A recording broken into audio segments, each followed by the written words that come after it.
Alright guys, we're shooting a video here at a job site, and I'm going to give you a little test. If you look at this 8-foot ceiling, and you look at that front frame, can you see a problem that might come up?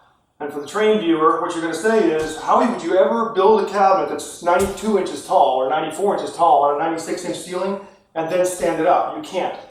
In the case of tall cabinets like the utility cabinets and those things, we have a removable toe box option which allows the cabinet to be built, then stood up, push the cabinet to the ceiling and slide the removable toe box underneath it.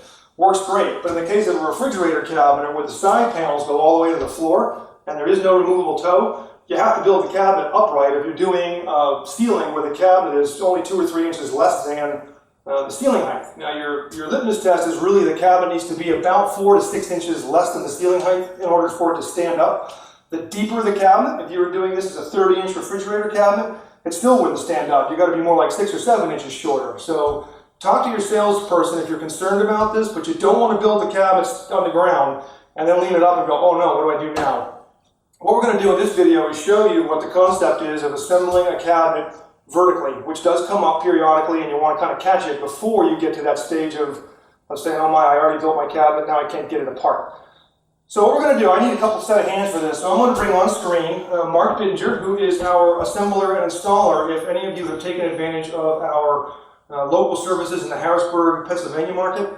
Mark is our installer and assembler who will be doing your kitchen. Been doing this for a long time, pretty much dedicated or devoted to our Conestoga cabinets at this point. Really knowledgeable guy, so he's going to help me walk through this. Now what you'll see is we've taken a padded surface. You can use the foam that comes with the cabinets. You can use cardboard, whatever you want. Just don't put it against your painted wall. We've just padded the surface with this half-inch piece of cardboard that came in some packing. And you're going to put your front frame against the wall. And if you need to tape it, you can tape it, but it's got to sit tight to the wall. And you want to have a second set of hands like Mark is doing. He's going to hold that frame there.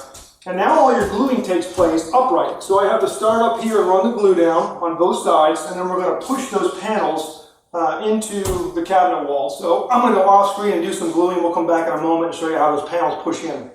All right, we're back, and what we've done is we laid the frame back down and ran some glue on our dados to receive the cabinet sides. One other thing we did, thanks to Mark's presence of mind, again, we have a very short space between the ceiling and the top of the cabinet. So Mark was thinking, hey, we need to have a nailer strip for the crown molding. We get this question a lot from folks on full overlay doors where you haven't really got a lot of cabinet meat on the front frame or the cabinet side when you're running your crown right to the ceiling and it's just lapping over the cabinet by 1/4 of an inch.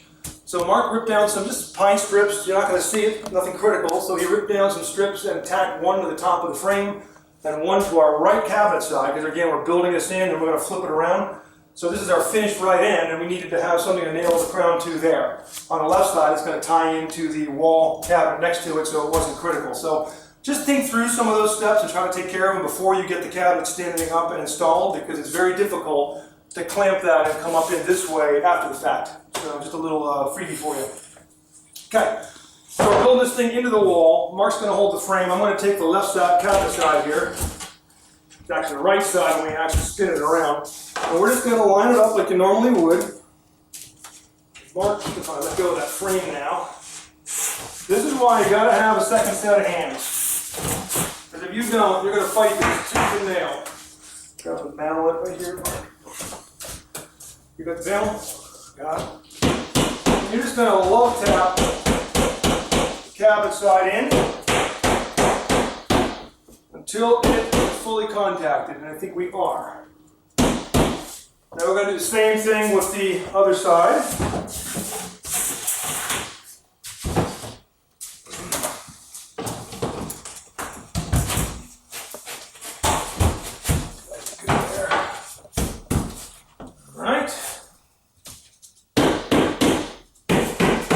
These dead blow hammers are phenomenal. Mark almost saw how phenomenal they were. Get them in the hand. Okay, so we've got our cabinet sides in. Now, one thing I did off camera before we started the assembly is I took the top and bottom panels, which have dovetails on them, cleaned those dovetails up with some sandpaper before you start the assembly. The reason is when you're doing these cabinets on the floor, you can put your weight onto that panel and push it down.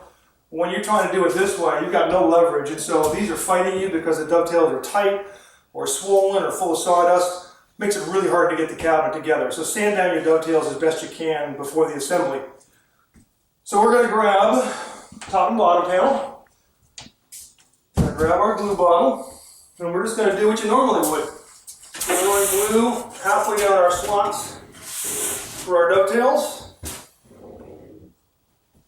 But again, the halfway is so that the dovetail will spread the glue the rest of the way and you won't have a gluey mess running out everywhere. Okay, start with the top part, doesn't matter which one. We're going to do finish side in with the splines forward. And this is where a step ladder or being 6'5" like I am can really come in handy. Alright, sliding in, not bad. You won't have that much luck sometimes. Mallet mark. And now we're just going to love tap this into place.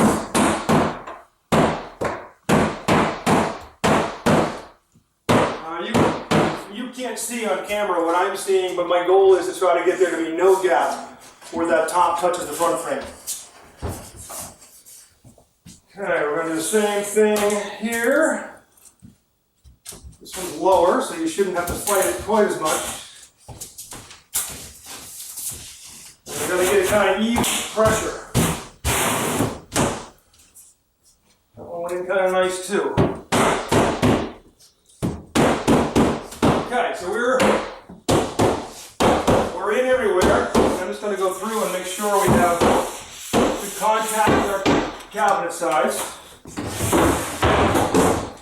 So now, just like the normal assembly, it's easier to glue the dado here than the actual back of the top and bottom. So I'm just going to glue the dado. And we are going to put this thing on. There, Mark.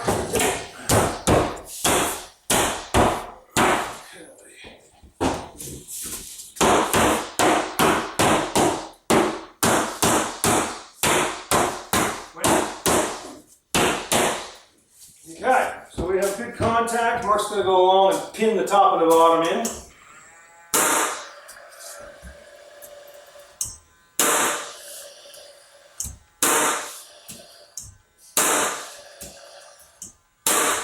There's the top one.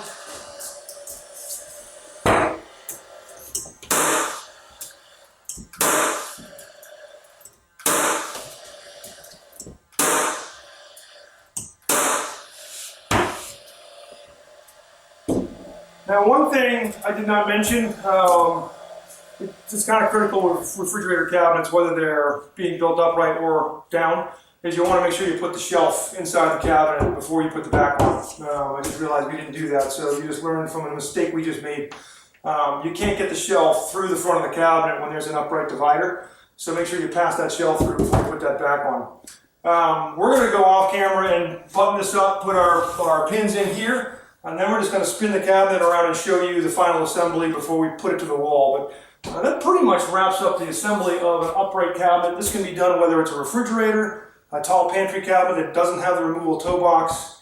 Pretty much any cabinet can be done this way. Alright, so after a little fuss and muss, Mark and I have this cabinet built. We spun it around to show you how it'll be installed. A couple little tidbits for you here. Tidbit 1, make sure you take your mallet and reconfirm your front frame is mounted, because in all the jostling around, sometimes the frame will work itself off the cabinet sides. So this is a good time to go back with the back against the wall and just tap your front frame on. Second point, the cabinets come with this strip mounted at the bottom of the front frame to keep the legs from breaking and shipping. And this strip has these two tacks at either end where they've tacked this down low to the bottom of the front frame. If you don't, it's down here. And it just keeps the legs from flexing in and out. If you pull this strip off and these tacks stay in, and you stand this front frame up and you're moving it around on your finished floor, those tacks will gouge the heck out of your floor. When you remove this tack strip, make sure there's no more tacks protruding from the bottom of your front frame legs. Very, very, very important. We've learned the hard way. The last point I want to make is on shelves. This cabinet we're going to be okay on, but depending on your cabinet box height, you can run into a situation where, say we were doing an 84-inch shorter refrigerator cabinet, the opening here would not allow an 18-inch deep shelf to pass through it. So you would have to actually put the shelf inside the cabinet when it was in its reversed phase and before we put the back on, to slide the shelf in, then put the back on. This one's going to go in okay because the cabinet's tall enough that our 18-inch deep shelf will slide in